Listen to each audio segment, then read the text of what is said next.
So I guess you guys saw the press conference with Hillary.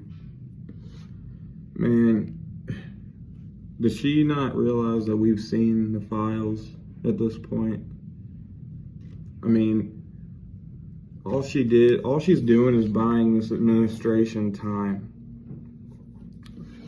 Like, unpromptedly said something about aliens. Nobody asked what she wanted to say about it. Swearing up and down they've never been to the island. Swearing up and down they never hung out with him. When we've seen pictures of her husband in a dress on the island.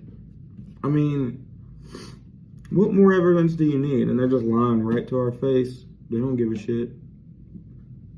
Okay, whatever. What do you guys think? Comment down below. Go like, subscribe, and share. Love you guys. Peace.